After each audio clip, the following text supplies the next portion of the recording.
Hello, all. I am Tara. I am a coach and spiritual teacher. I own Courageously Living, and I have spent the last 19 years doing analyst work for software. So I have a really interesting blend of spiritual and really practical. And that's what these videos are all about, is they're about giving you that little bit of extra comfort and care and maybe even some joy in your life right now, right today. And so these videos are relatively short. They're meant for you to be able to just kind of integrate them and just have that little bit of smile in your life. And I know that wasn't the best word, but it really is. Like when I was dealing with depression and through grief, it was really, really hard to smile. And so if I can help you just smile for a second, cool. And if not, if you're not there and you're still watching these videos, cool. Like, that is also something to celebrate. So one of the ways that I kind of help with to get you some love and connection is I just pull a couple cards from Notes from the Universe on love and connection, and we just kind of go from there. Oops. And again, it's just nothing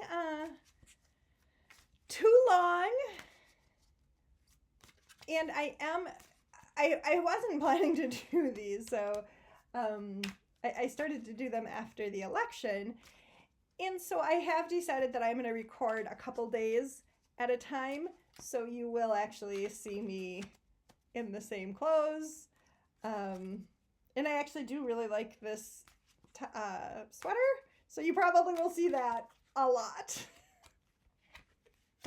All right, 3 cards for you today.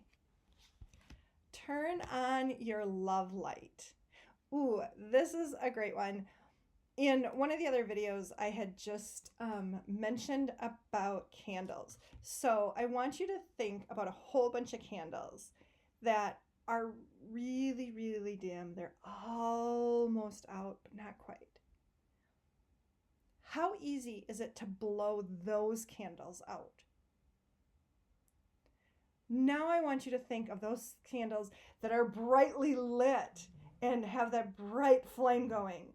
How difficult is it to blow those candles out in comparison? Turning on your love light is the same concept. Think about that for a second. When you are more joyful, when you are allowing more love into your life, what happens? Forgive. This can be forgiving of others or forgiving of yourself. And yep, there was a little dog spot in the back there I just saw. It really is important to forgive yourself and to forgive others, because when you don't, what it really is doing is it's hurting you. It's turning your light down. And you know what? When people hurt me, I'm not going to be like, let them turn my light down. Now, do you go through periods of that grief and that anger and that where that light is dim? 100%. And then you're like, wait a minute. I'm going to work on my light. Because they don't care. They might not even be in your life anymore. They don't care. You care. I know you do. At some level, you care on how your light is being treated. Trust that. And you are adored. There is probably somebody in your life who adores you. or an animal who adores you. And guess who else can adore you? You. It sometimes is hard.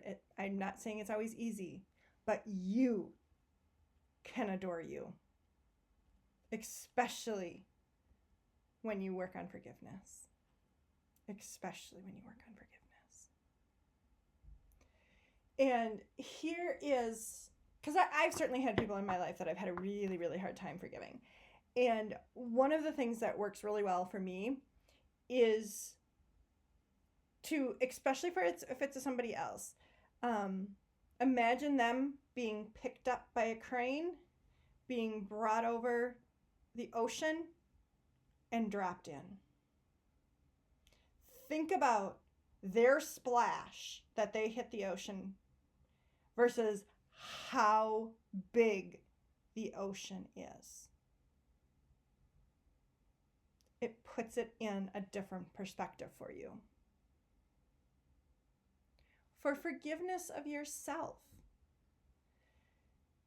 you made the decision you made at the time you did with the resources, with the information you had.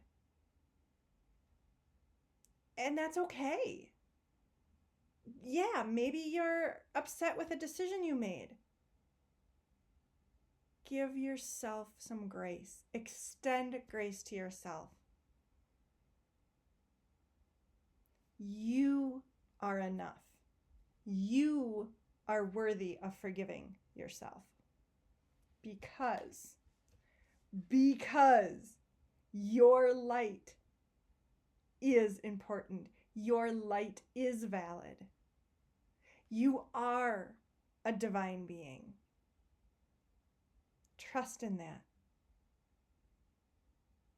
If we believe that a tree is perfect, if we believe a rose is perfect, or a dandelion is perfect, why are we saying we're not? Again, you don't have to really have an answer to it. Just think about it. Just think about that. You are enough right now, right here today. All right. And on that, I want to make sure you give yourself a self hug. Do it on both sides. It does feel weird to kind of give yourself a self hug, but there is research that when you actually give yourself a hug, or when you receive a hug, your cortisol levels decrease, and cortisol is the hormone that can control stress. And hey, I am all for anything that can help lessen stress in my daily life and hopefully in your daily life. All right, that is all I have. I will see you tomorrow.